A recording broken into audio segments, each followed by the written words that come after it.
From PRX, this is the Moth Radio Hour. I'm Sarah Austin Jenness. This time, we have a live main stage from the Atwood Concert Hall in Anchorage, Alaska, which was supported by the Anchorage Concert Association and Alaska Public Media. The show took place in February, and it was cold outside. But as you'll hear, the crowd of almost 2,000 was very warm. The theme was Twist of Fate, and these stories are all from folks who moved to Alaska at some point in their lives. Here's our host for the night, writer and educator, Jacoby Cochran. Oh my God, y'all are beautiful tonight. And to be real with you, I can't actually see most of you. It's very dark. It's hard as hell to get to this place, but once you get here, it's pretty damn nice. This is the 6th time we've hosted a main stage here in Anchorage, but make some noise if this is your very first time seeing the Moth live. All right. This is my very first time, not only in the great state of Alaska, but in Anchorage. And the truth is, I didn't think that I'd ever have an opportunity to visit this place, right? Growing up on the South Side, we don't see mountains. We do not discuss nature. The closest I ever got to outdoors was them Girl Scout cookies I bought 2 weeks ago. And they was good. Make some noise for all of our storytellers who are gonna get up here tonight.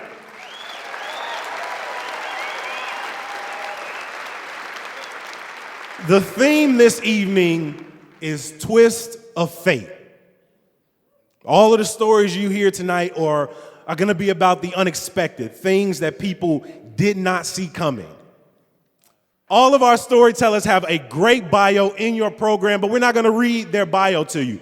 We're going to introduce them by way of a question. And that question is, what was something you did not see coming? When I asked our first storyteller tonight, what was something you didn't see coming? They simply said, being here tonight. Make some noise for the one and only Lamar Sloss.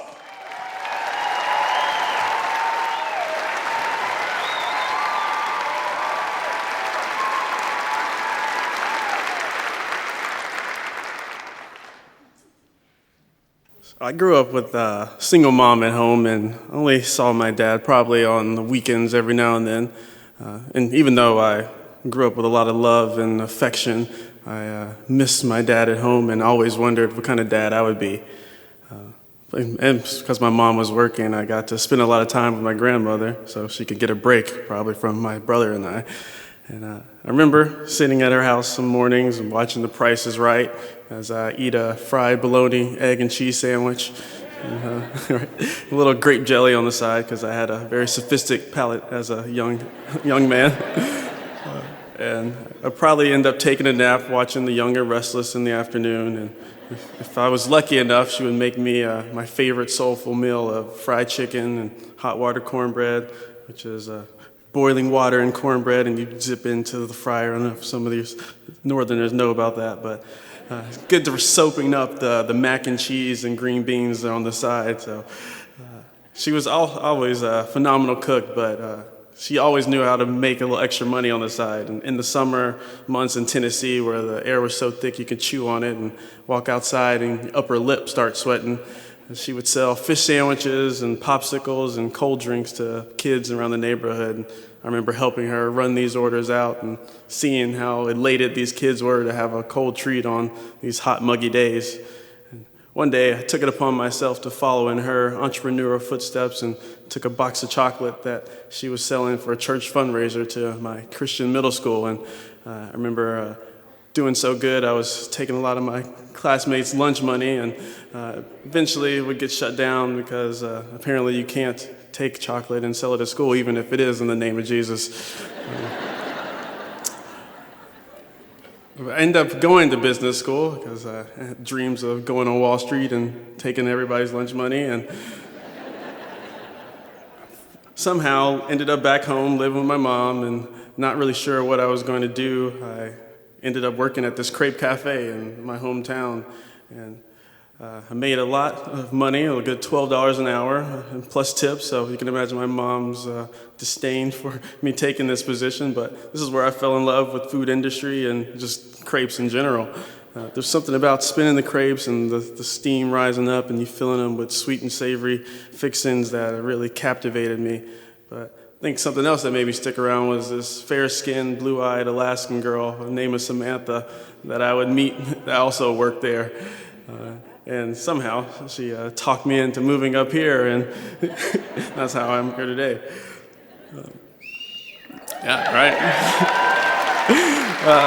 I worked in a lot of food places coming up here because it's easy to get a job in the food industry. And as I continued working for a while, I missed making those crepes, so I talked my wife and mother into getting me 2 creme pois French crepe makers for Christmas, and I think they lived on my home counter for several months before I ended up doing anything with them other than just making breakfast for myself and the fam. And we started doing pop-ups around town, and eventually business was going well enough that I decided that I would quit my job and start making these crepes full-time. So everything was going great. I was probably top of the world, being a young business owner and still figuring out how to make money, but happy nonetheless making these crepes. And one day my wife says that she wants a baby, so I think like most guys, we just kind of follow along and start practicing and end up having a son later that year, and this is when I first get to try this dad thing out. And, my wife goes on maternity leave, and because my schedule is so flexible, being an entrepreneur, I get to stay at home with him during the days, and we just would do my events in the evening, so I would do the bottles and the diapers and get to take the midday naps with him, which is always a pleasure. And occasionally we would go out to the Costco and with all the other stay-at-home moms, and you get some weird looks going around. It's like, what's this young man doing on a Tuesday here at Costco? But some people would give you a little head nod out of respect, and some people would be like, okay, where's your wife? And I'm gonna say I'm on dad duty today, and you kind of see the look of surprise when it's cool to see a dad maybe with a toddler, but most people don't see a dad with a 6-month-old out in the store. So Elijah would then come with me to the shop, and we would. As I was prepping, I set him on the table in his car seat and work on whatever the menu items were that day. And he occasionally would come with me to a pop-up. And this one in particular, as I usually wrap Elijah on my chest in a little baby Moby. And as he's sitting there, I'm greeting guests and spinning crepes and serving the food. And I kind of look down at him. I think he's probably fallen asleep at this time. And I just kind of think like, wow, am I really a young black man here in Alaska making crepes with a baby on my chest? It's not really what I imagined. But life was good. Business kept growing. And we lived like this for a little bit until the spring of 2020 when the coronavirus stepped on the scene, and crepes not being an essential business, and maybe I think they should have been. I really became a stay-at-home dad at that time and watched my son Elijah full-time. All this was cool for a while, got to take the naps and play a lot of video games. Call of Duty Warzone came out, so got a lot of dubs. And but eventually grew a little tired of just hanging out, and took a page out of my nanny's book and started cooking food for family and friends to make a little extra money. So I made some fried chicken and some hot water cornbread and sweet potatoes with marshmallows and the mac and cheese, which is considered a vegetable in the South if you didn't know. And Elijah, well, he was a little too young to run food. He would help do some quality control and taste testing in his high chair. And this is how it went for a while, until one day I got a call that the local cheese shop was closing, Formaggio's, and the owner, Helen, called and said, she's selling some equipment, and she'd like me to come check it out. And I didn't have a kitchen at the time, but I just, was going to go support and see maybe I can get like a table or a refrigerator to store for later. And as we're walking around the place, she says, I didn't think about this before, but what do you think about taking over the cheese shop? And I had never thought about taking over a cheese shop. I don't think many people do, but And so for one, I didn't know much about cheese other than, your basic cheddar, Gouda, Swiss, maybe a blue and brie. And two, I was a little lactose sensitive, so I don't think I was the prime candidate for this position. Anyway, I ended up, after a long 7 days of deliberation, deciding that we would take over the shop. And before I knew it, I had signed a lease and was in there, learning probably too much about cheese. Did you know that there was like a blue goat cheese from France, or like a 5-year cheddar, or how toothsome a Gouda could be? It's not, it's a little different dialogue than I grew up with.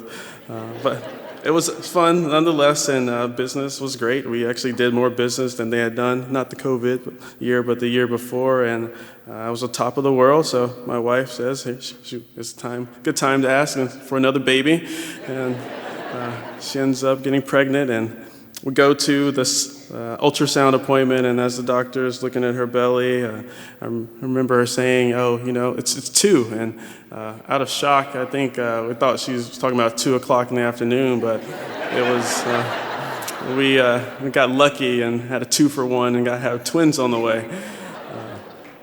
And I remember, pretty cute. And I remember as a kid, my mom would say, I would always tell her, I got this. And most of my life, moving to Alaska, starting the crate business, reopening the cheese shop during pandemic, I did feel like I had this. And up until this point where I was like, okay, I might be in over my head here with twins. And fortunately, the shop was doing well, and we had some systems in place. So my wife would return to work, and I would be doing the stay-at-home dad again. Fortunately, I did have some help. My mother-in-law was off, or she had just newly retired, and I would watch them a few days a week, and she would watch them a few days. So typical day on daddy duty at my house is my wife goes to work, try to cook a little breakfast and coffee, get her out the house, and have some alone time before mayhem starts. And twins would wake up, or Elijah, depending on the day, and while balancing, feeding the bottles and getting Elijah his breakfast, changing some diapers and getting everybody loaded up, and then doing Elijah's hair because it's out of control.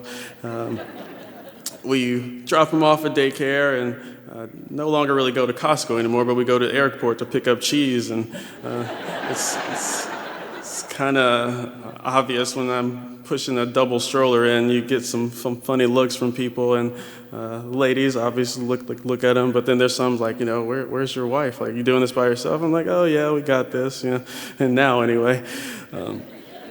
And some guys, you get a little nod of respect from some of the cargo guys who have kids at home, which is always a good little pump up.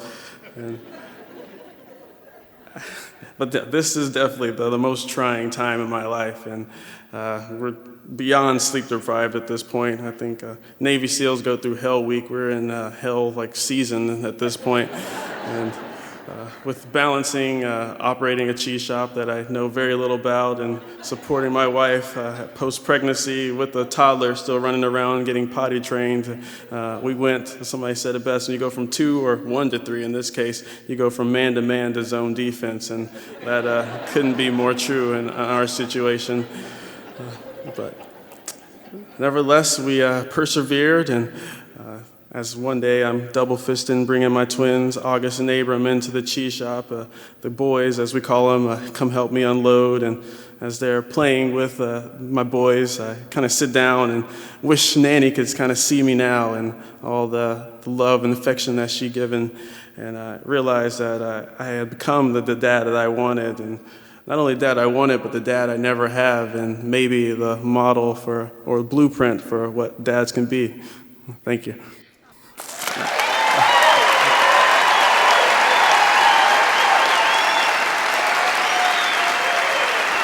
Make some noise for Lamar, y'all.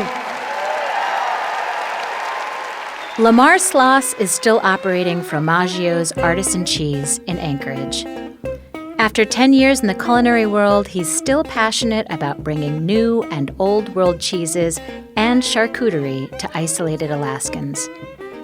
He's also taught us at the Moth what a toothsome cheese is. It's chewy. Thanks, Lamar. To see photos of Lamar, his wife Samantha, and their 3 children, at Costco, in nature, and in the cheese shop. Go to themoth.org.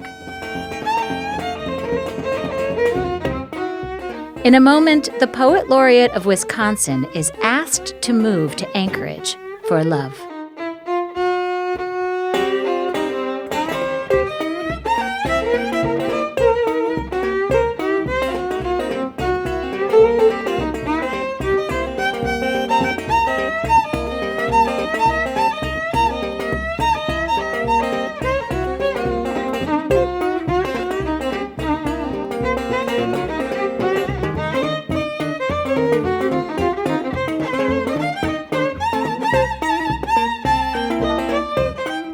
The Moth Radio Hour is produced by Atlantic Public Media in Woods Hole, Massachusetts, and presented by PRX.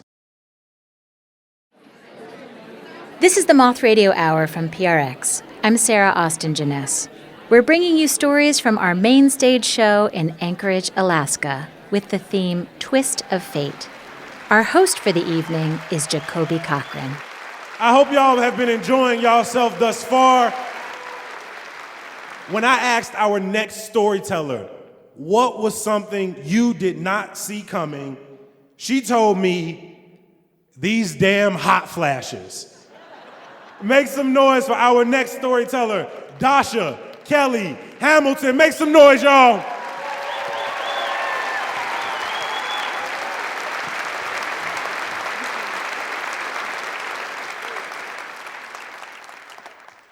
I met my husband at a spoken word festival in San Francisco. He was living here in Anchorage, and I was living in Milwaukee. So we dated long distance for a couple of years, and then finally decided to get married in Homer, Alaska. And the plan was to live in Milwaukee for a few years, and then move to Anchorage. And you know that feeling you get on Thursday about those Friday plans you made way back on Monday? I was starting to get that feeling inside when it was my turn to move to Anchorage. And not for any small feat, I was in the middle of my term as a Poet Laureate for the city of Milwaukee and had just been named Laureate for the entire state of Wisconsin.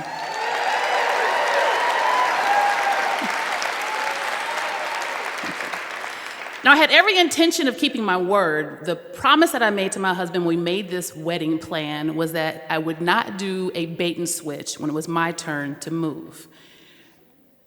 And I'm not going to walk away from a laureateship and 20 years of really hard work. So we agreed that we would live separately for my 2-year term, and then Rona showed up. So with everything else in the world going virtual, I thought maybe this laureateship could do the same. So I made this pitch to the laureate commissioner, and I just remember him blinking really hard. Now, my thing is, look, I'm not the governor or anything, but I understand that nobody wants their state rep of any kind not in the state. But I made the case for doing everything virtually, and he ultimately agreed, but told me to keep my Alaska profile low. Cool. So I moved to Anchorage under the cover of COVID. Now, going from regular visitor to resident was different. And I wanted to like this city that my husband loves so much.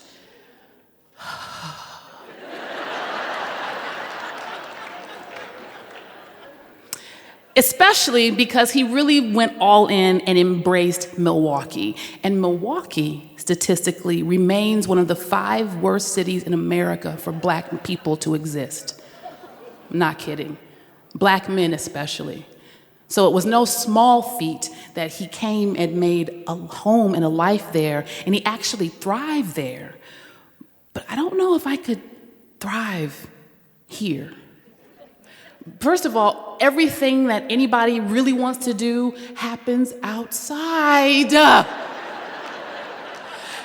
And anything that happens inside is decorated like outside with wood panels and bear paws and moose antlers everywhere. Everywhere, really, everywhere. And the summers. I firmly believe that summers are meant for sandals and sundresses. My first summer, it did not crack 70 degrees. My husband and his friends got us out here camping and having cookouts and going to the beach and carrying on like they don't know these are hot air activities. Why do I have on a hoodie right now? So picture me. I'm dressed like February in July, and I am just silently glaring out of the window. And my husband comes to the room and sees this, and he says, "You know what? Let's go fishing." Now, there's nobody else in the house.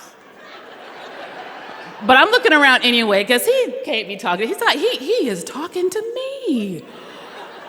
Oh, this is a desperate man right now. Okay, what's one more Alaskan disappointment, if it will please my wonderful husband, and give him one less day of worrying of whether I'm secretly planning to move back to Milwaukee.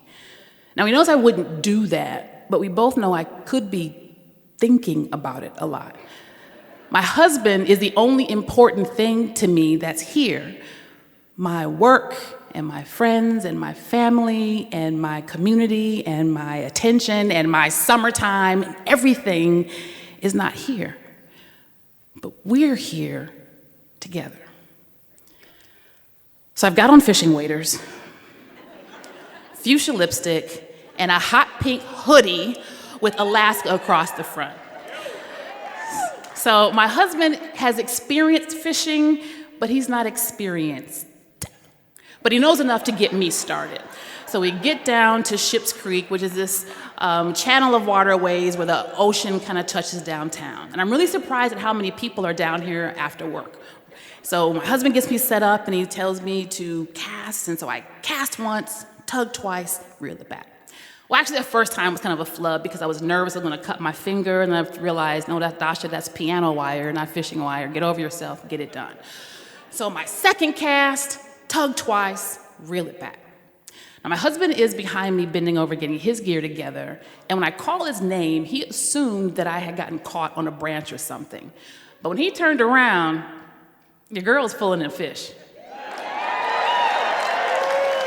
Salmon fish.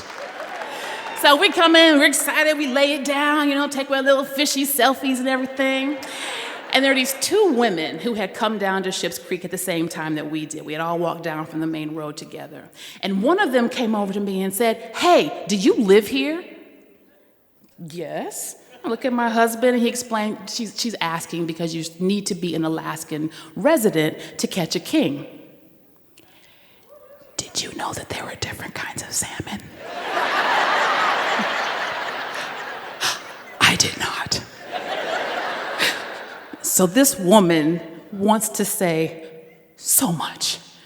But she can see that my husband and I are clearly winging this thing 1,000%. So instead, she just takes a breath and says, "You really want to bleed that now, otherwise the meat might be affected." "I'm sorry, ma'am, what?" She takes out a baton and a knife out of her wader belt. She bends down, clunks a fish on the head, slices the gill, reaches in, snatches out this blood sac, and leaves me to sit with this draining fish for the rest of the afternoon. Because the law says when you catch a king salmon, you're done for the day. So I'm sitting back, and I'm making a point not to be camped out on my phone. Everybody else is fishing. So I'm just sitting, watching, taking in all of this scenery, all of this active quiet. So on the drive home, my husband and I are just cracking up at how silent the river got when I caught my fish. All that cheering for everybody else, crickets for me. He said, "Yeah, babe, I think it was a sweatshirt." I was like, "The sweatshirt?" He goes, "Yeah, we can spot tourists a mile away. No one who lives here would ever wear one of those airport sweatshirts." "Excuse me, sir, you bought this for me." He said, "Yeah, when you were out there living like a tourist in Milwaukee, never here." Whatever. So for the next few days, I got a kick out of listening to my husband retell my fishing story. So I felt like a little kid, though, who had made the grown-ups laugh, but wasn't really sure about how that happened. I just knew that I had caught a fish. So I decided to take those pictures and post them on the internet anyway. I was just banking on the fact that Wisconsin eyes would just see that and see that I was living the dream, catching salmon in Alaska, like a vacation. But of course, I wasn't on vacation. I was at my new home.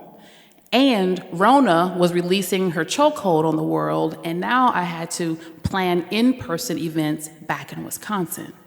So I'd been living in this double loophole, one for my laureateship, and now one for my marriage. I'd figured out how I would be in Wisconsin for the busy seasons, in the fall and the spring, to be available for appearances and such, and be here in Alaska in the winter and the summer. So it wasn't exactly a bait and switch, but it also wasn't our deal. So my husband suggested that to get our mind off of all of these sliding plans, that we take a road trip down to Seward. And it is a beautiful drive. It's about 2 hours with the mountains on one side and the bay on the other. And we're going down to go snagging. The weather was still horrible. I'm still in a hoodie. I was just down for the road trip. So for snagging, for the uninitiated, is imprecise fishing. Imagine a 1-inch lead ball with 3 or 4 hooks welded into it. And instead of hooking the fish in the mouth, you cast out this ball and you snag the fish anywhere in its body.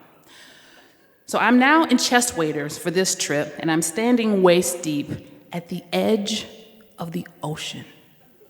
And there's mountains on this way, so I cast this way a little bit. And there are eagles on this side, and I cast that way for a little bit.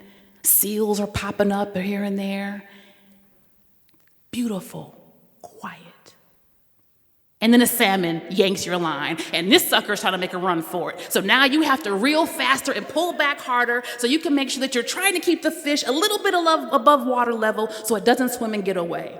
And I am doing all of this, walking backwards about 50 yards. Why?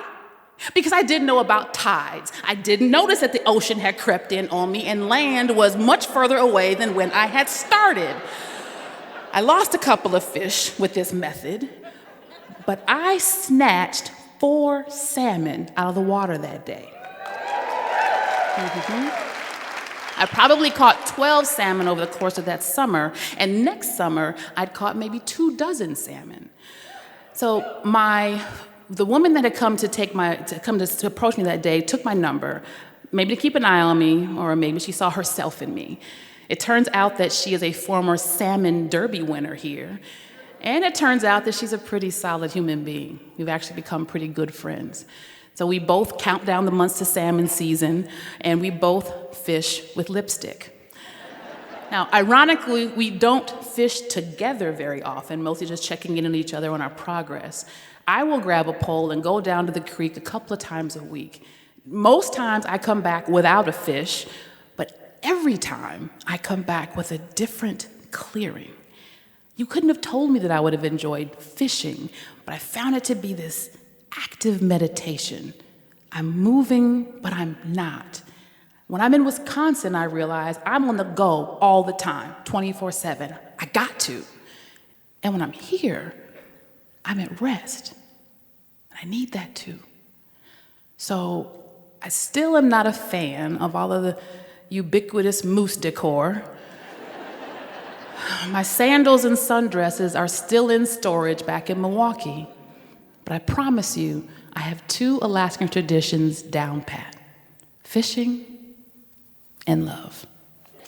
Thank you.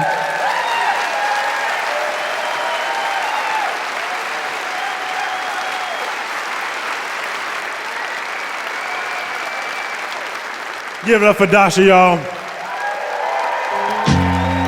Dasha Kelly Hamilton has authored award-winning poetry, essays, and fiction, and her work as an arts envoy for the U.S. Embassy has brought her to Botswana, Mauritius, and Beirut.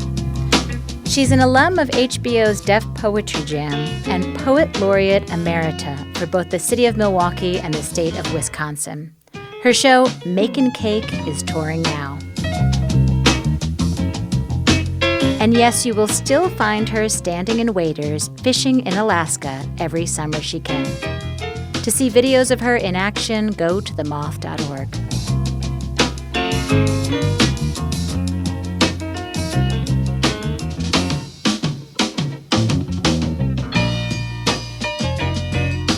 After our break, a woman who grew up in Anchorage returns after decades to put the pieces back together. When the Moth Radio Hour continues.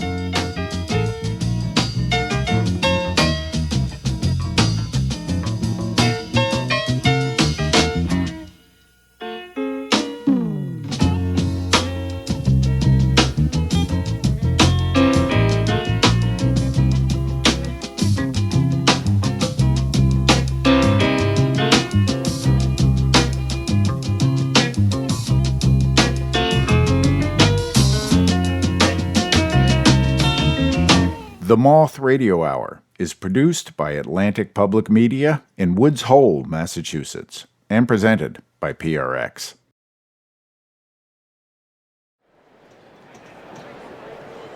This is the Moth Radio Hour from PRX. I'm Sarah Austin Jenness. In this episode, we're hearing stories from our Mainstage show in Anchorage, Alaska, which was supported by the Anchorage Concert Association and Alaska Public Media. Here's our host, Jacoby Cochran.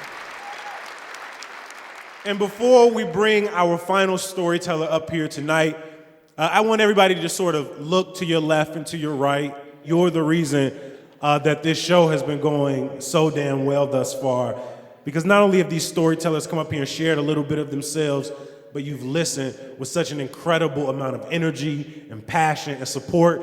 And so make some noise for yourself and all the people sitting around you.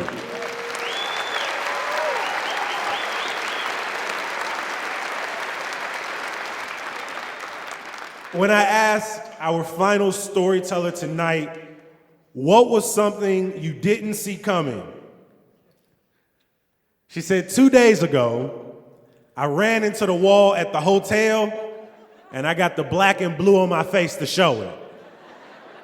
Everybody make some noise for tonight's final storyteller, Monica Wu.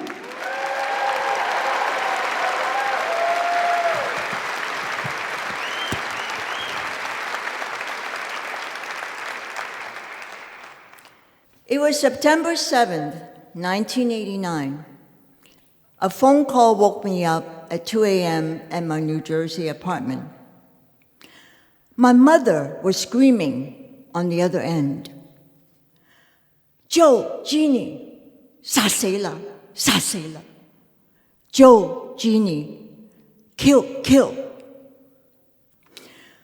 It was only after a few minutes that I understood that my older brother Joe and his 2-year-old daughter Jeannie were shot in their own home in Anchorage, Alaska, here.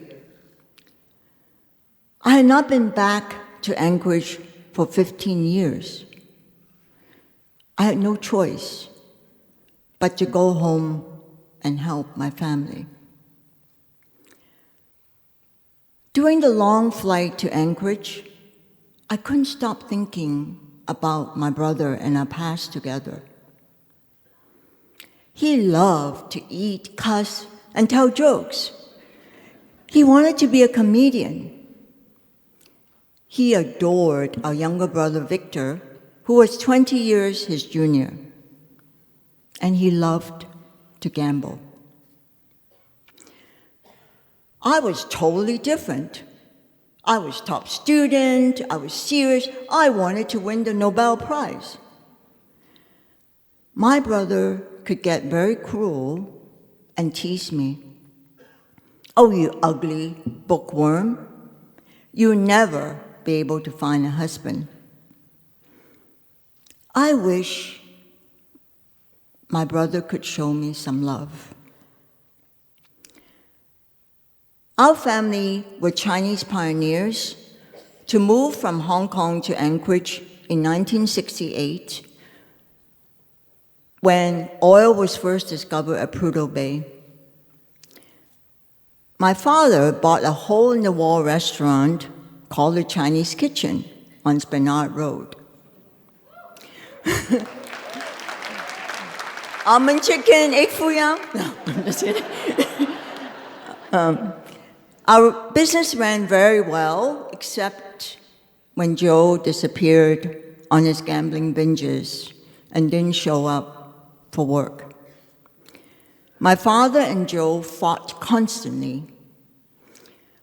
One day, I saw Joe going after my father with a kitchen cleaver. I thought he was going to kill my father. One very busy Saturday evening, Joe disappeared again. And I noticed this light coming out of my parents' bedroom. Joe was rummaging through the dresser drawer. On the bed were money and jewelry. I yelled at him, "You stealing again? You disgrace." He lunged at me, hit me hard straight between the eyes, and then he stopped. His nostrils flared like Chinese food dogs. His eyes were a mixture of hurt and rage. Then I heard Dad shouting from behind me, "Leave, or we'll call the police." Dad was pointing a gun at Joe. Mom stood beside him, crying. Joe cursed back, "Fuck you all. I'm leaving. You're not my family." He stormed out. That was the last time I saw my brother alive. That night, I wish I didn't have an older brother. As soon as I could enter university, I left Anchorage and avoided coming home.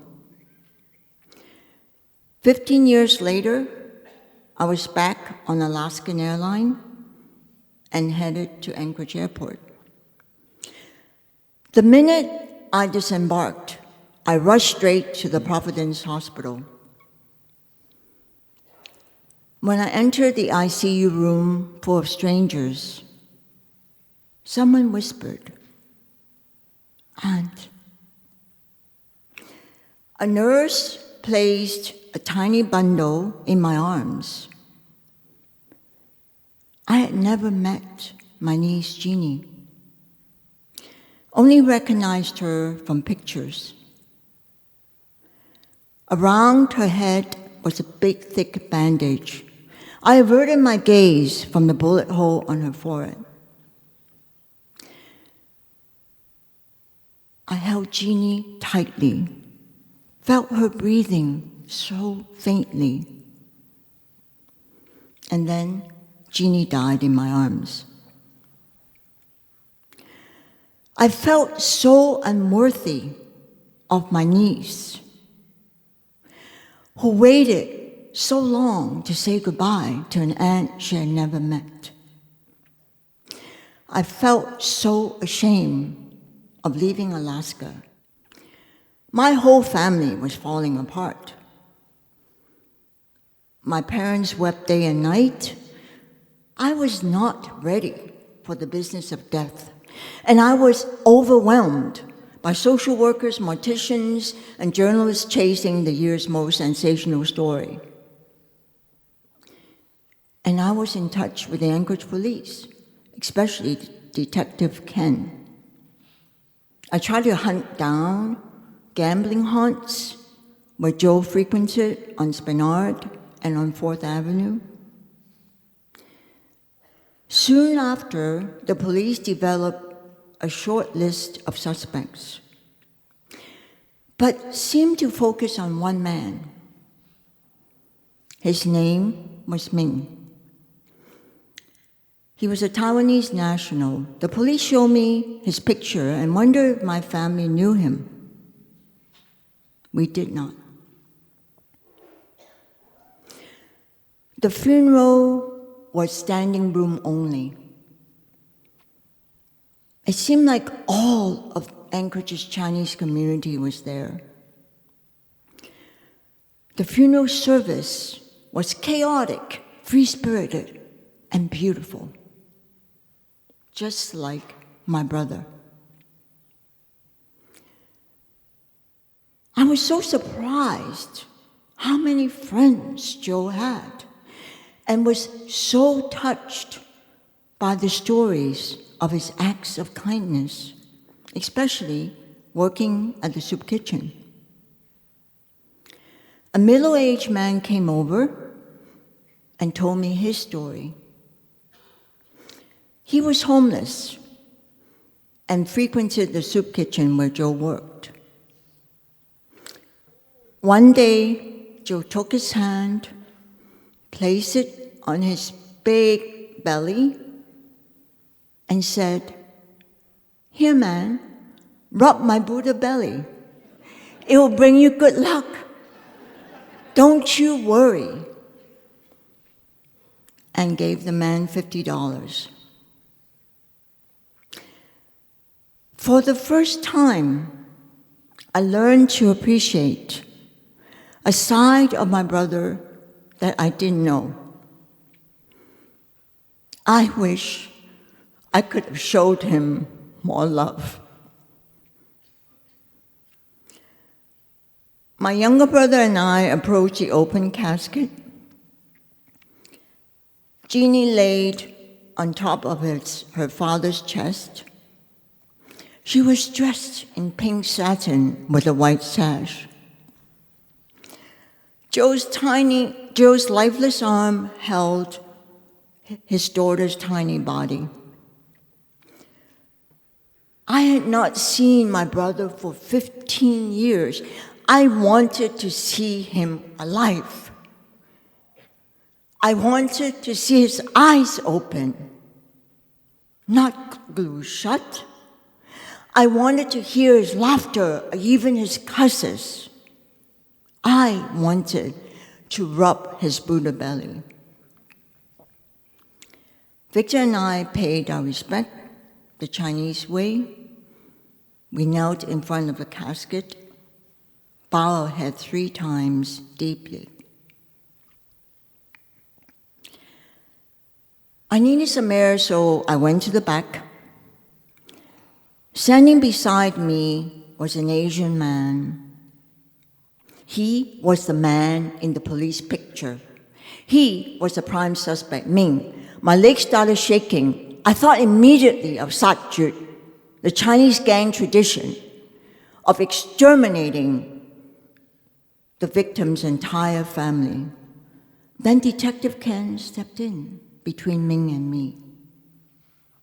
When I was finally able to take a breath, I was so ashamed of my brother's dysfunctional life and blamed him for his daughter's death. I went back east to my corporate career. I did not follow the developments in Anchorage at all. My family told me that Ming was finally convicted and was sentenced to 198 years in prison for 2 counts of first-degree murder. The motive was a gambling debt that Joe owed Ming for $1,450. For many years, I did not mention Joe and Jeannie and was hoping that detachment would dull my pain and my shame. Then one day, recently, my younger brother Victor called. He wanted to visit Anchorage, but had forgotten where the cemetery was. I remember that years ago, I had shipped a box back from Anchorage. I opened the box up, took out the obituary and the funeral registry. Reading through the registry, I was reminded of how the entire Anchorage community of all races and cultures rallied behind my brother. I wanted to know more. I got the case file from the Anchorage trial courts. I read through the crime scene descriptions over and over again. I traced my thumbs on the fingerprints of Ming captured in the court records and wondered what exactly happened that night. I'll never know the details. But I do know in my heart that my brother, until his very last breath, did everything he could to save his daughter. There's one more item in the box from Alaska. It is a native Alaskan bracelet made with walrus ivory. Each link has the carving of an Arctic animal: walrus, whale, eagle. The bracelet was a gift from Joe to me for my 16th birthday. In the Japanese art tradition of kintsugi, broken pieces of pottery are put back together with lacquer and powdered gold. A beautiful new piece of art is created with its own unique legacy. All these years, I refuse to mend my brother's shattered life. With love and compassion, I shoved away the pieces with scorn. Tonight, wearing my brother's bracelet, I reclaim my past, and I forgive my shame for leaving Alaska to save myself. Tonight, by embracing my brother's scars and wounds, I ask for his forgiveness, and I forgive him. Thank you.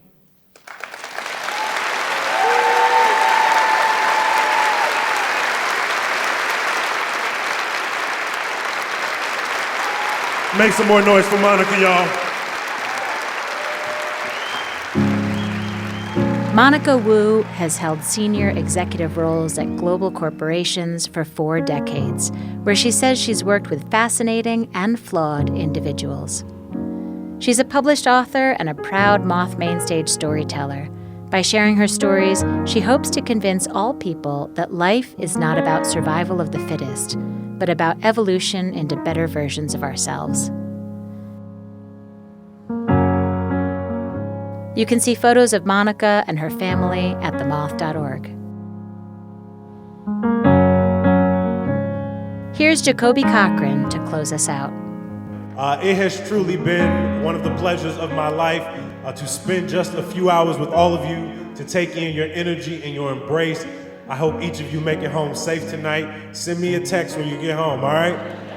Y'all have a good one, and we'll see you next year. To hear other stories from Alaska and from our archives, and for information on live events and the Moth podcast, and to pitch us your own story, go to themoth.org.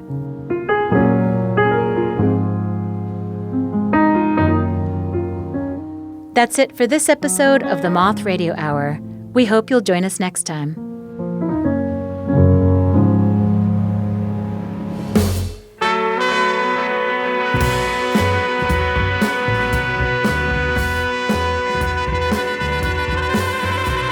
This live Anchorage show was hosted by Jacoby Cochran.